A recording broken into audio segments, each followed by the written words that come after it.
All right, guys, so today the topic is muscle building foods. And basically what I'm going to do is if you watch some of my previous videos, you'll hear me talk a lot about macros, your protein requirements, your fat and carbs. And it's just for people who might be a little bit new to this, like what foods do I or other people who are hitting macros or trying to diet, what foods do they really incorporate into their plan, and what supplements usually can help them reach their macronutrient goals.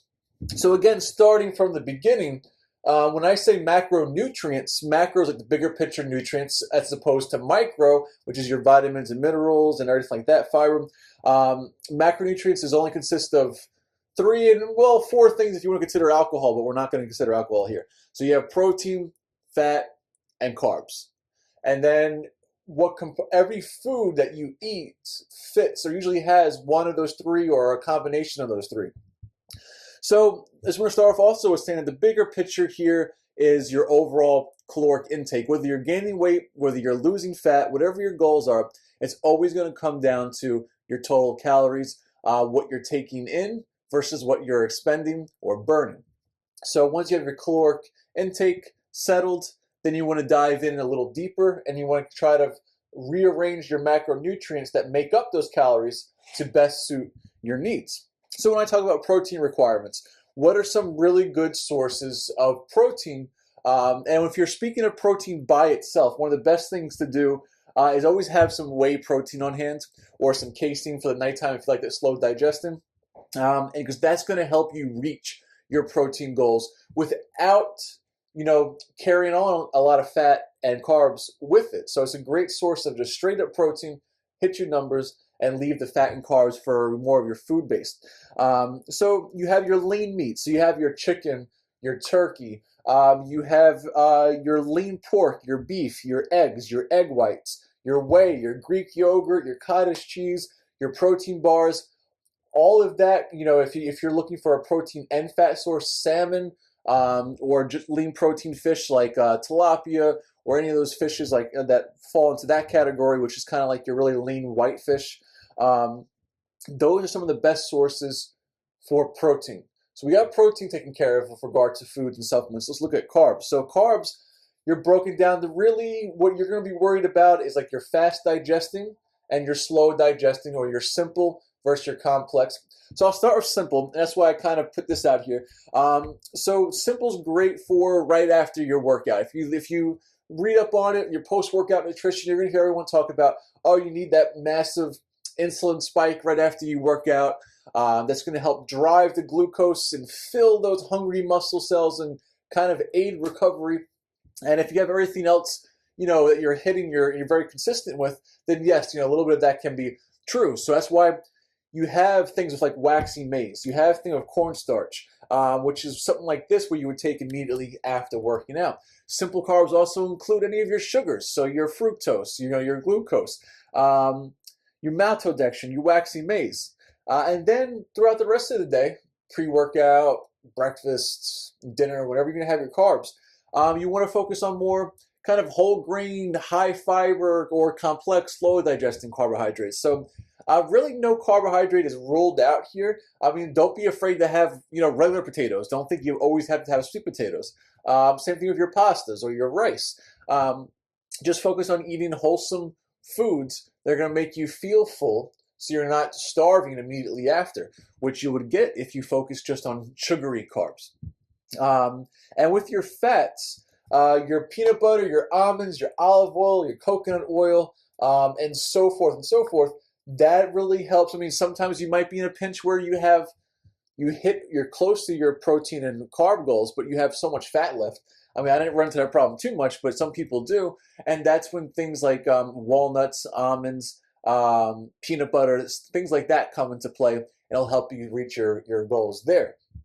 So one thing is that incorporate a lot of these foods. As long as you're hitting your macros, you're hitting your caloric intake, you're going to notice, and you're consistent, you're going to notice your gains. And if you're in a fat loss and you're in a calorie deficit, you're going to notice your fat loss. So those are some of the foods that I've incorporated. A lot of people I used to train with in the past incorporated, and you'll hear a lot about out there. So again, if you're consistent with it, you're definitely going to get the results stay focused on your wholesome foods, use your protein to help hit your protein goals, and you'll be happy with the progress. So now it's going to go over like an example day for me on what I usually eat or some of my go-to meals that I consider muscle building, because you'll see it's pretty wholesome.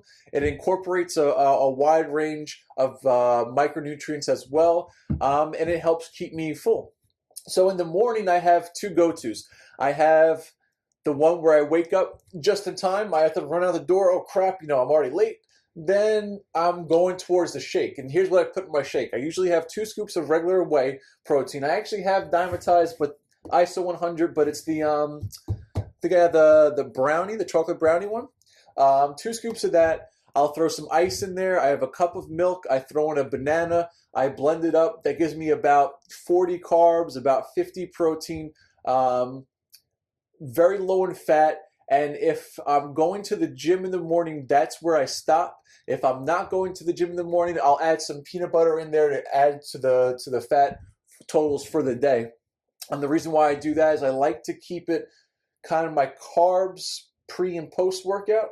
So my protein and carbs meal will be pre and post, whereas my protein and fat with maybe a little bit of carbs usually comprise of the rest of the day's meals, because the fat kind of keeps me a little fuller, a little longer, slows digestion a little bit, whereas before I work out, I want something that's going to kind of digest more at a normal rate. So again, if it's before the gym, it's just whey, banana, ice, milk. If I'm going to work, then I'm throwing some peanut butter to add to that fat content. My other go-to, if I have some more time, if it's the weekend, I'm relaxing, one of my favorite breakfasts is 1 egg, a cup of egg whites, fat-free cheese, turkey bacon, and 2 pieces of whole wheat toast with some hot sauce on there. I mean, that is one of my staples that I love. Now, depending on the actual amounts, that will depend on you and your caloric goals. I have all mine tracked, so I know what portions I'm going to have. But again, the turkey bacon is great because you're getting a lower fat content than regular bacon, and it's very easy to hit your fat goals if you're eating fat for every meal. I do the 1 egg because there's nothing wrong with the yolk.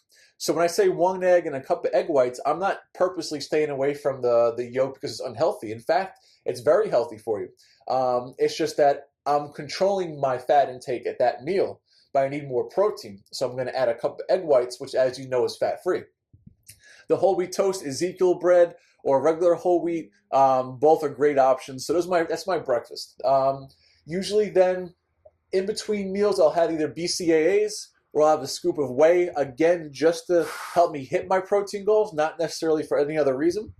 For lunch, one of my staples is 2 turkey burgers and one of those whole wheat pitas, fat-free cheese, and then something like a broccoli, spinach, something that is going to add more volume on my plate. It's going to help me with my micronutrients, help me stay a little bit fuller throughout the day.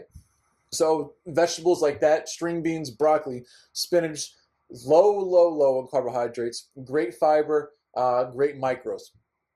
Then again, in between lunch and dinner, I'll see where I'm at macronutrient-wise. Usually the one thing I'll try to keep up with is my protein, so either BCAAs or protein in between meals.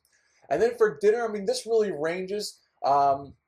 It can go from steak and veggies. It can go, or if my fat is really high for the day, then I'm going to go for a leaner meat. I'm going to do chicken, some white or brown rice, and some more veggies. What's another thing I usually have? If I'm having fish, I love taking tilapia. I put some spices and herbs on it. I cover it with a little bit of Parmesan, a little lemon, tinfoil, bake, come out, awesome. If I'm eating out, I like things that I can go online and track. So I'm not sure what's around you, but basically the way I go by is if I can find the ingredients or the calorie information online, then I look and I find something that fits my calories to that need. So don't be afraid to eat out. Just be smart about it. Track it. Stay within your ranges. And then that is still okay, and it helps greatly in a pinch. And then right before bed, I would usually have something like Greek yogurt or casein or something along those lines. Only because I'm a little old school, where back in the day it was, oh, you have to have something slow digesting. You have to have something that's not going to be immediately absorbed like ISO.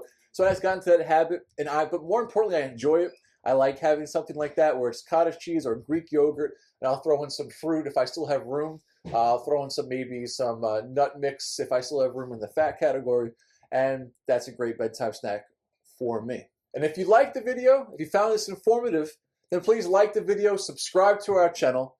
If you have any questions, please leave them below. I know this is a very broad topic, but if you have a more specific question, we'll definitely address it. And as always, thank you for watching.